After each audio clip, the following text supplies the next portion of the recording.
پہلی بات تو یہ ہے کہ لڑکی کو سب سے پہلے مذہب کے نام پہ ڈراتے ہیں. میرے معاشرے میں مذہب کمزوری ہے، دین کمزوری ہے، اور میرے خیال میں دین قوت ہے. دین سے بڑی قوت کوئی نہیں. مائیں کیوں ایسا کرتی؟ جو ان پر گزری ہوتی ہے نا زندگی میں، ساری عمر ڈانٹ کھائی، ساری عمر حقیر سمجھی گئیں، نیچی سمجھی گئیں، ان کا کام کوئی کام نہیں ہوتا. دیکھیے بہت توڑا ہے میں نے اور آپ نے ان زنجیروں کو، بہت توڑا ہے. ایسا نہیں ہے کہ ٹوٹ نہیں سکتے، یہ نہیں ہے. اس میں ذرا سی تکلیف ہوتی ہے. اور شاید میں یہ بات کھلے عام کہتی ہوں کہ جو نقصان نہیں اٹھا سکتا اسے کبھی فائدہ نہیں ہوتا. ہم نے بڑے برسوں سے، پچھلے بہت سالوں سے یہ ثابت کرنے کی کوشش کی ہے کہ ایک کاغذ کا ٹکڑا جسے آپ ڈگری کہتے ہیں وہ زیادہ اہم ہوتا ہے.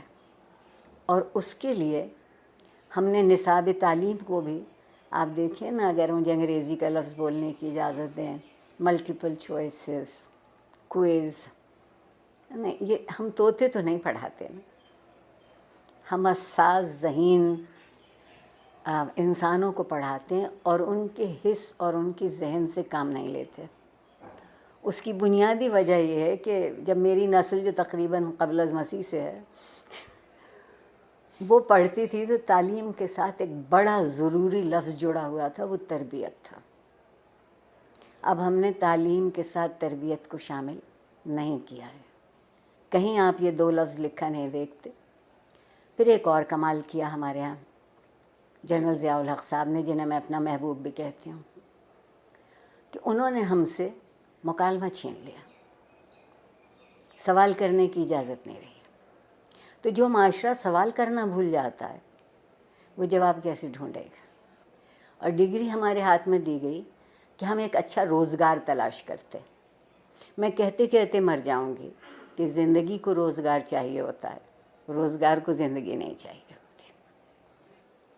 ہم کندھوں کا بوجھ بڑھا رہے ہیں، ہم ذہن کو وسیع نہیں کر رہے، کشادہ نہیں کر رہے.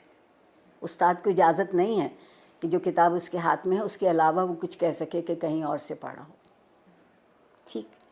پھر جو آپ کے یہاں مذہب کی دخل در اندازی ہوئی، زندگی کے سارے خواب 70 حوروں سے منسوب ہو گئے. 70 حوروں سے منسوب ہو گئے. آپ کہتی ہیں کہ جستجو کی ضرورت ہے، آپ کے وزیر اعظم کہتے ہیں کہ سکون تو قبر میں ملے گا. تو جو اس سکون کی تلاش میں، وہ جستجو کیوں کرے گا؟ بیٹھے بیٹھے انتظار کرے گا. ہمارے ہاں پیمانے بدلتے ہیں، ہمارے ہاں معیار بدلتے ہیں. اور جس معاشرے میں انصاف نہیں ہوتا، وقت کی مصلحت ہوتی ہے. اور جس معاشرے میں ہر کوئی ریاست کا شہری نہیں ہوتا اور اس کے حق برابر نہیں ہوتے کیونکہ اس کا رنگ یا اس کی نسل یا اس کا عقیدہ یا اس کی زبان ہم سے الگ ہے، تو آپ بتائیے وہاں لوگ ڈھنگ کی زندگی کیسے گزاریں گے؟ اور سوشل میڈیا اگر آپ مجھ سے پوچھیں تو بندر کے ہاتھ ادرک آئی ہے.